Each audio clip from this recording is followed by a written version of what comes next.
Welcome to the workshop Digital Model of International Tourism Demand, how to optimize the use of this tool for tourism decision-making. To begin this program, we're pleased to have Mr. Rogerio Basso, Head of Tourism for IDB Invest, Mr. Juan Luis Eugenio Martín, Professor from Universidad de Las Palmas from Gran Canaria, Spain, Mrs. Adela Moreda, Specialist of Tourism from the IDB. We would like to introduce you now to Mr. Rogerio Basso to deliver the opening remarks. Thank you, Grace, and good morning. Thank you for joining us. The global tourism sector is undergoing an unprecedented crisis. After a decade of strong growth, record-shattering performance, tourism was one of the most affected sectors by COVID-19. And as you know, we don't need statistics to confirm what we're already seeing. The dramatic declines in tourism GDP, in employment, especially in the Caribbean and Latin America. Since the onset of the pandemic, the IDB group has been working on a variety of initiatives to support the region in a moment of unparalleled crisis. We've been supporting existing and new clients with financing needs. We have been identifying creative options to bring the public sector to provide sector-specific support to tourism. And we have also been generating knowledge around biosafety protocols or data points on demand behavior. So it is in this latter sense that we developed this digital tool to forecast international tourism demand to help guide decision-making for the region. We certainly understand that the world is still opaque, and predicting the future in the midst of such uncertainty and volatility is extremely challenging. But we need to be able to imagine a way forward to accelerate recovery. And we understand that the success of the tourism sector depends on this collective capacity for adaptation. And it is in this context that information becomes essential. It is critical today. The problem that we have in relying on the traditional tourism information systems is that there's always a lag. There's always a long delay that can extend to weeks and months, especially in our region, as we try to process and publish this statistical data. So those models are not appropriate in the current environment, which is rapidly changing, and conditions move as the pandemic progresses. So this was the catalyst of the development of this real-time predictive tool, which would help support decision-making. The ITDM, as we call it, the International Tourism Demand Model, was formulated with the aim of providing a framework for short-term, real-time forecasts from the most relevant outbound tourism source markets to Latin America and the Caribbean. The model produces estimates of international tourism demand that we're referring to as nowcasting. And it focuses on three main attributes. The first one is epidemiological evolution of the pandemic, in not only in the source markets, but also in the destinations. The second is the level of disposable income in the source markets.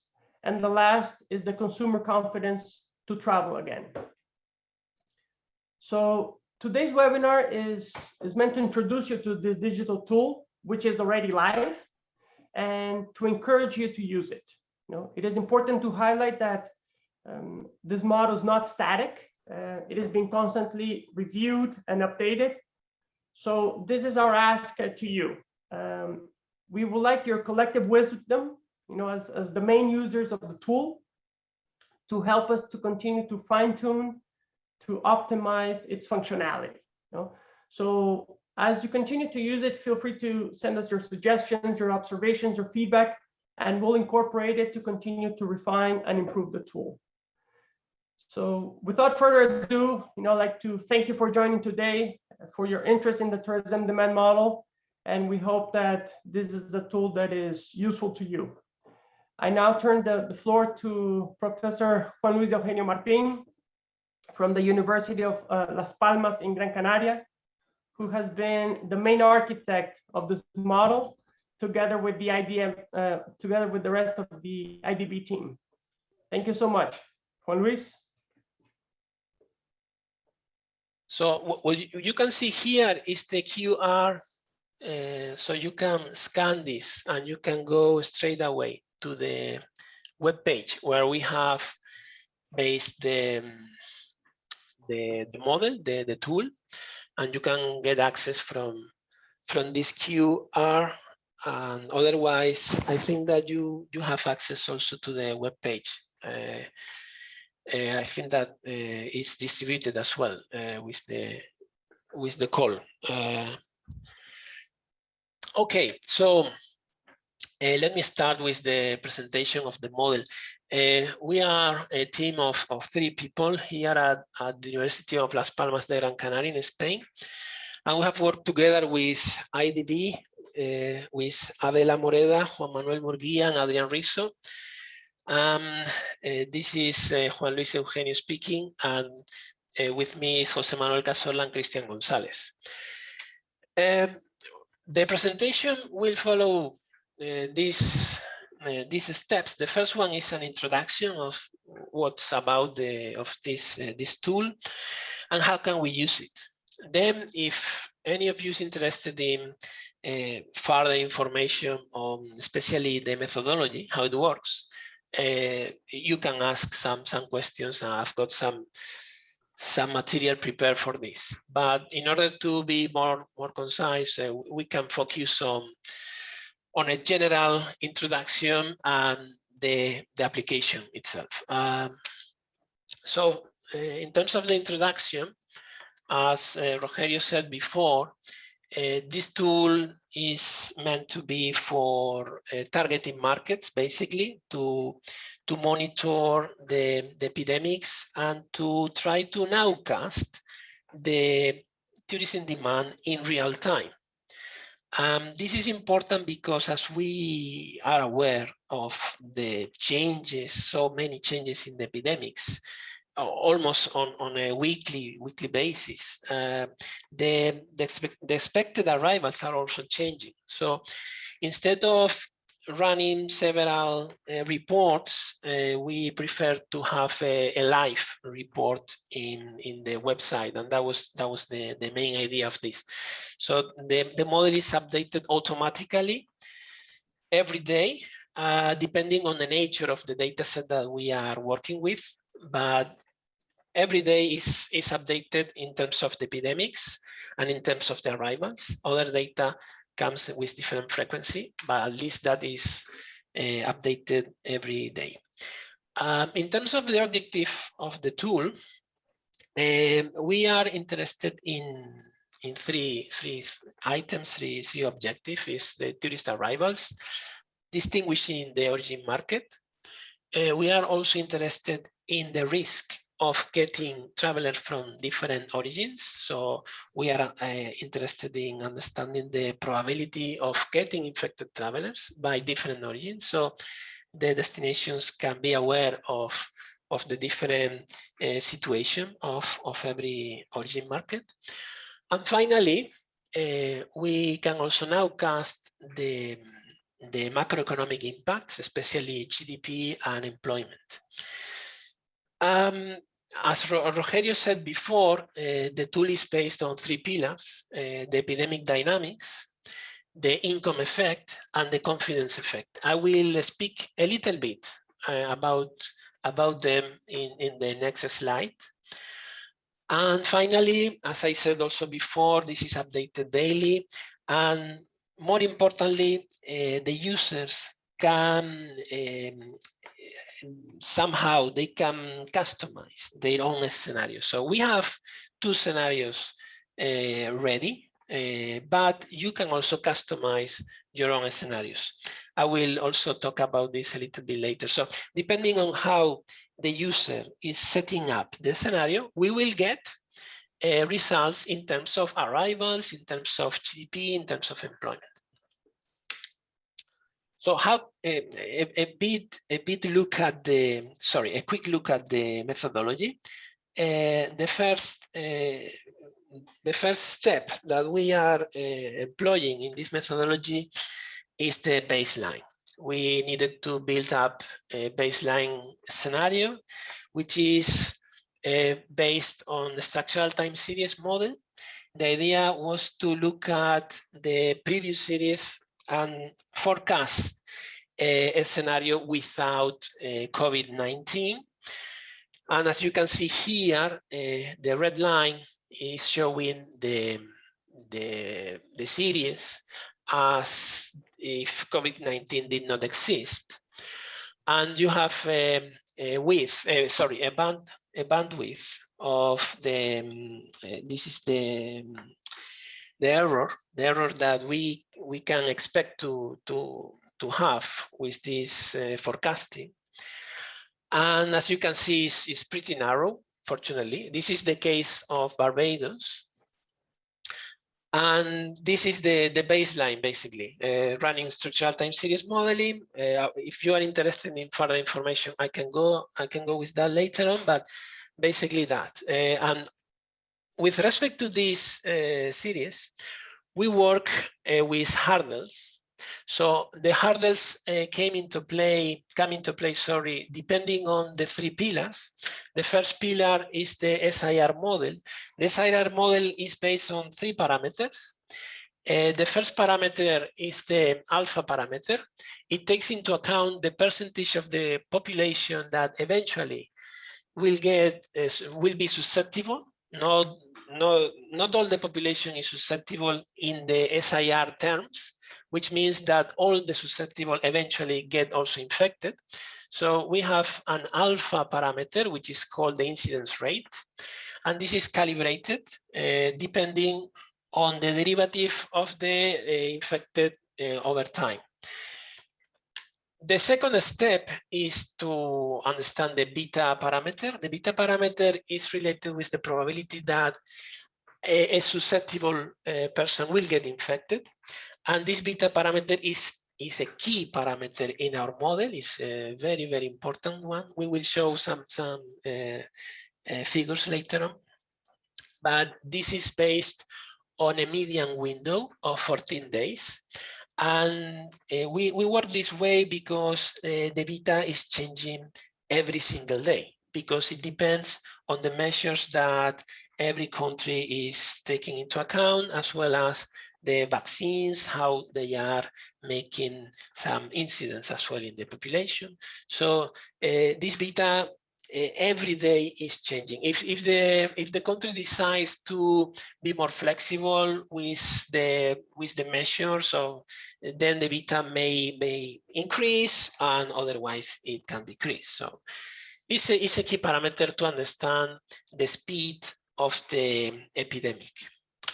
And finally, once the population is infected, we know they can be recovered or they can die, depending on another parameter, which is this gamma. We have two parameters here, gamma 1, gamma 2, depending on recover or death.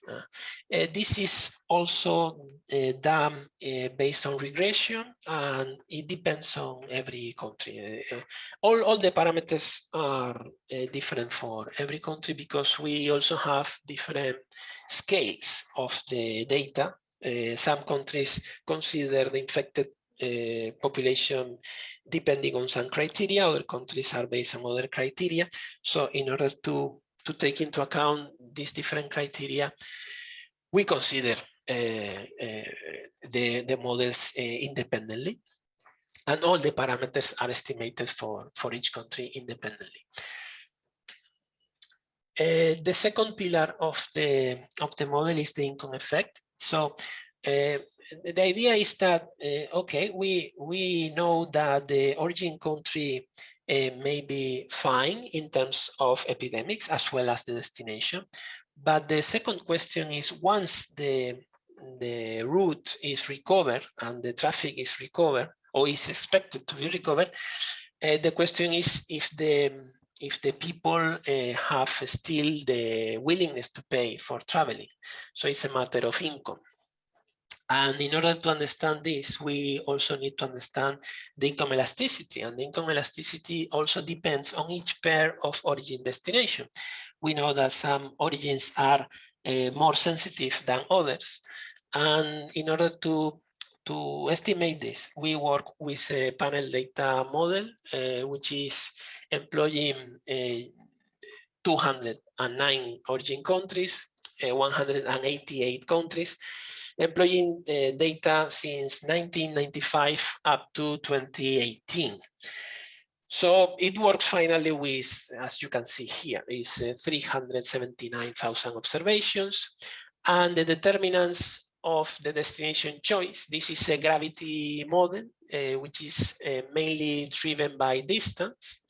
But it's also controlled by other aspects such as the contiguity of the countries, the relative prices, the origin GDP per capita, destination GDP per capita, origin population to control the volume of traffic as well as destination population, if they share a common language, and also the quality of the different destinations employing alternative specific constants, as well as the kind of data, because there are 8 kind of different arrivals data, and we need to control for that as well.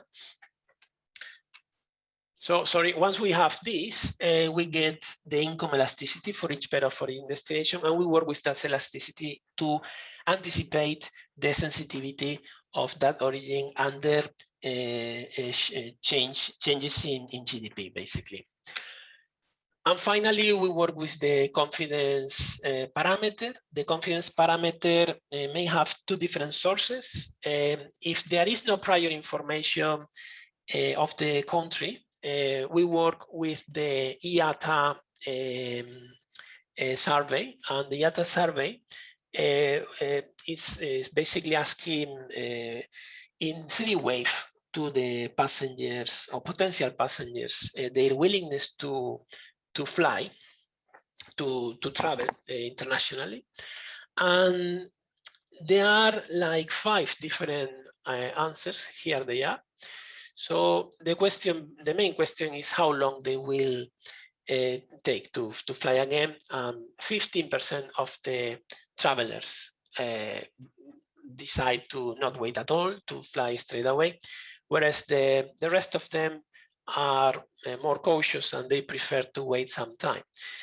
So we work with this percentage in order to build up this confidence parameter. We create some anchors here depending on these answers, and then we do some interpolation in between. So we can work a shape like this, and the length of the recovery is also based on the experience from the SARS epidemic in Hong Kong, which lasts 17 months. And together, we build this confidence parameter. This is if we have no prior information. However, we have already some good prior information for half of the countries, more or less. And we employ this prior information to shape this confidence parameter upwards or downwards, depending on each country. And it depends on the degree of terrestrial passengers, land passengers. I mean, passengers who are not necessarily, they don't need to fly, basically. So if they can move by car or by bus or by train, then the confidence is different, and they may feel more confident if they can travel by car, by their own car, especially, and then the confidence parameter is shifted depending on the degree of that kind of tourism with respect to the air traveling. Well, you have the access to the model with this QR, as I said before, but you can also access with the IDB webpage. You can browse going to the Sustainable Tourism webpage, and then on the right-hand side, you will find a link. And once you go to that that page, then you can see a list of countries like this one, and then you can click the country that you are interested in. It will take some time because every time that the users are accessing to the web page is doing calculations because, as I said before, this is updated daily, and actually is updated every time that one user is getting access to the web page. At that time, the web page is updated, and it may take some time. It may take between 20 to 30 seconds, more or less. Once you are in the web page, you can navigate using this menu here. And the question is, how can this application provide useful information? Let me come back. Sorry, I thought that I had something more elaborated here. You will see the home where there is a basic information on the model, but then you have all these tabs. You have a first tab of the evolution of the epidemic. We will have a look at this, all this later. Here you will see the 10 main origin countries evolution of the epidemic. So you will see details of the expected evolution of each of them. Then we can move to the scenario setup. Here, what we can do is to use the pre-built scenarios, or we can customize our own scenario. So the pre-built scenarios, we will look at them later, but basically it's one based on the epidemic situation, and another one is based on open borders. Once we set up the scenario, we can look at the results, and we can look at detailed results of the international arrivals. For instance, we can see the volumes as well as the shares. Then we can look at the macroeconomic results. And finally, we can look at the summary of the results, which is based on these two. So let's have a look at how it works. We will use an example of Barbados.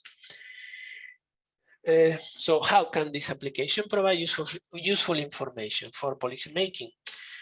In epidemic terms, two questions. First one, when will my destination be a safe option for the tourist?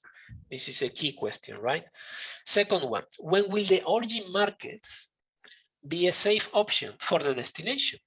This is also important. We know that some destinations are more aware of this, but anyway, this is very important information. So how can we get this? We go to the second tab here, the evolution of the epidemic, and we can see the destination country. In this case, this is Barbados, and then we have the main origin countries like the United Kingdom or United States, as well as the other. And then we also have a link to the probability of infected visitors arriving by country of origin. This is also interesting because we can see overlay the different situations of the different countries, and then we can have a good idea of the timings of the recovery of the different origin markets, and then we can prioritize right now which are the main targets, right?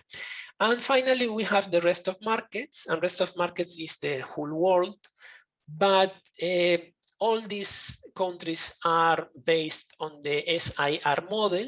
They have been worked by us with very carefully, with much details, but this one is based on a structural time series model, which is a simple case, and it is based on just 30 days in advance, whereas this is based on SIR models, and they are as long as the platform is allowing us. Is much longer forecast in terms of the epidemics. This is an example of the United Kingdom as an origin country. And we can see here, this is real data already. This is the data that already happened. We can see the aggregate number of confirmed cases. Here is the aggregate of recovered cases in green. And in blue is the number of active cases. This is the, as you can see, this was the first wave, second wave, third wave, and right now it is really decreasing markedly in the case of the United Kingdom. But what we also provide is the estimated value of the active infected. As you can see, we have October 2021 as a key date. Actually, we have it here, the 9th of September is the day that we are expecting to get 50 infected people with respect to 100,000 inhabitants. So this is pretty much a safe day for the United Kingdom, but the destination countries can try to reopen the borders with the United Kingdom obviously earlier. But if we want to be completely safe, this is a good day for that. Also, we are providing other key epidemic dates, like the start of the epidemics in the United Kingdom, the growth peak, the zero growth, and this threshold is the threshold that Germany is employing to define if the countries are safe in traveling terms, right? So we are employing the same day here. And here you can see the current situation, the total number of confirmed cases, the currently infected cases in the United Kingdom, the total recovered, and the total death. Here you can see the percentage variation, daily variation. And also in the platform, you can see technical notes almost in every page that we are employing methodology. You can see technical notes that are explaining what's behind the platform. I was talking earlier about the beta parameter. Is a key parameter, as I said before, because it's showing us the risk that an active infected person will infect the susceptible one. We can see the progress for, this is United Kingdom. We can see United Kingdom when we were not aware of the epidemics, and the percentage was pretty high, 20%. This is the percentage of the risk, the probability, basically, the probability that an infected person will infect another one on a daily basis. And as you can see, once we were aware of this, it decreased significantly, especially up to here, just before the summer. After the summer, it increased again. After the summer, it decreased again. Christmas time, it also increased again. After Christmas, it also decreased. So as you can see, vacations, the summer holidays, winter holidays are key moments as well in the evolution of the epidemics, and are the main sources of the new wave as well in the epidemic dynamics. Right now, the beta parameter is pretty low. Also, the vaccination is helping with this risk. Unfortunately, it seems that it will remain there for some time, hopefully. If we look at the United States as another example, we can also see the curve of the infected and also the expected curve of the infected, the evolution, as well as the confirmed aggregate cases, as well as the recover. You will have this for the 10 main origin countries, so it's up to you to play with them. Huh? Finally, as I said before, we also can have a look at the probability of infected tourists. The threshold that I was mentioning before, the 50 infected people over 100,000 inhabitants, is this one, is this red line in dash here. And we can see here the case of the United States. United States is pretty high right now. You can see it's in between 3.50 and 4%. Over here, the white area means this is real data. The gray area means this is estimated. And you can see the United Kingdom here. It was the September, the day that is expected to be below the red line. However, having said this, this may change. Tomorrow, if the beta parameter get worse and the situation get worse, this day will automatically be changed and it will move forward, right?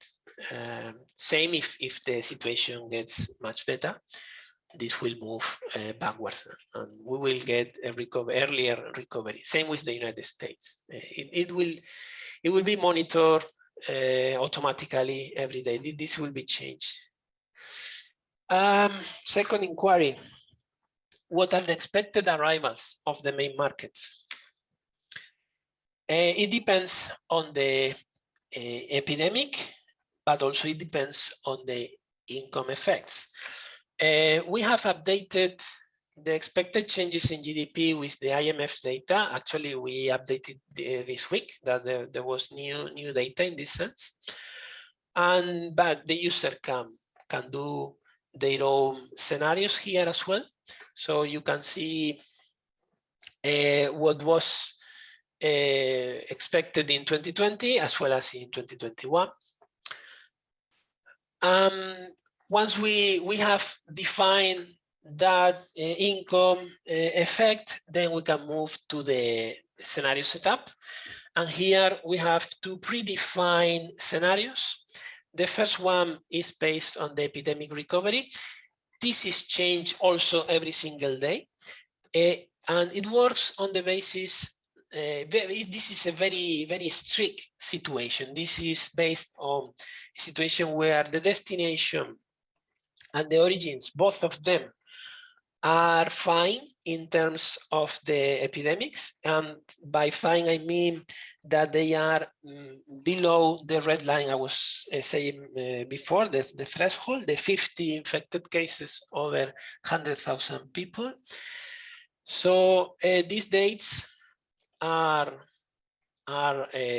based on this. As you can see, Barbados is pretty fine since March already, whereas the United Kingdom needs to wait until September.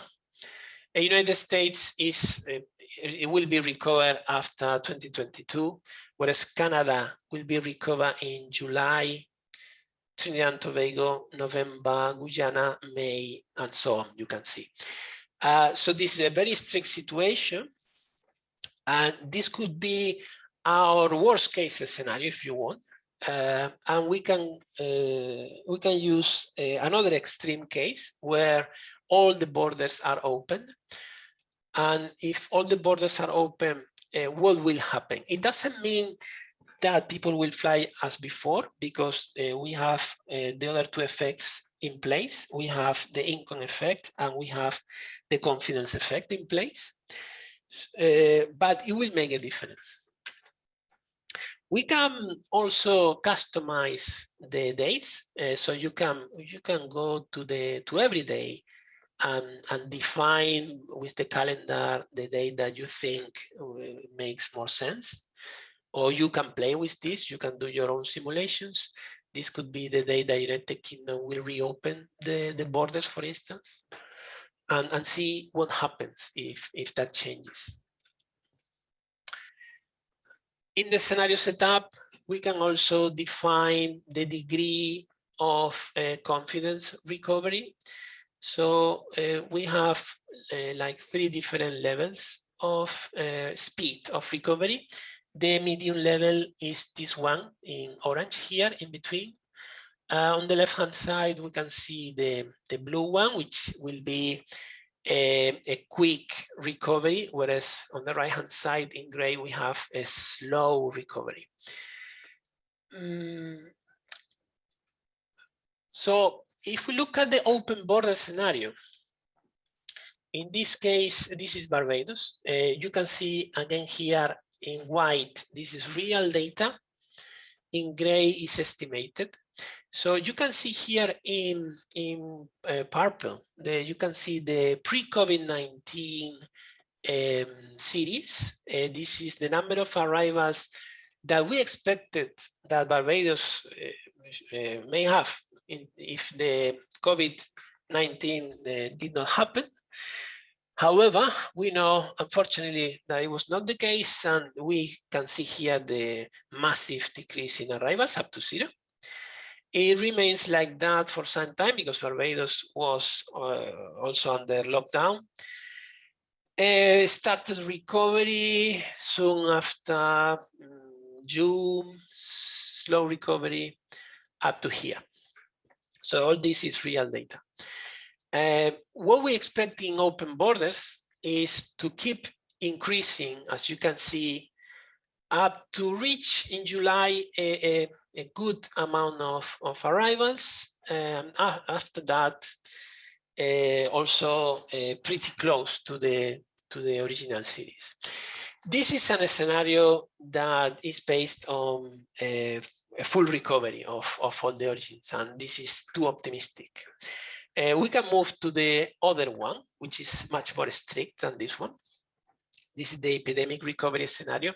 And behind this scenario, it is based on the full recovery of the destination as well as all origins. So as you can see, this implies a much slower recovery of the destination. But for instance, in September, where the UK is recovered, you can see a change here, a dramatic change here, much closer to the original one.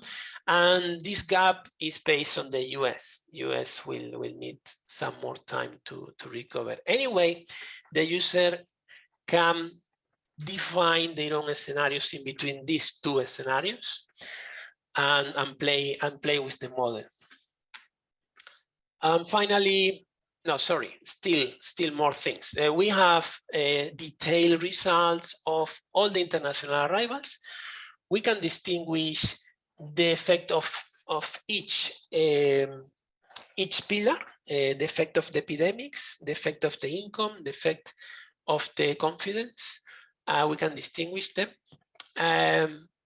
So we can also distinguish for each of them details as well, effect of income, the effect of the confidence, the breakdown of the effects, total arrivals by the 3 effects, and then the shares.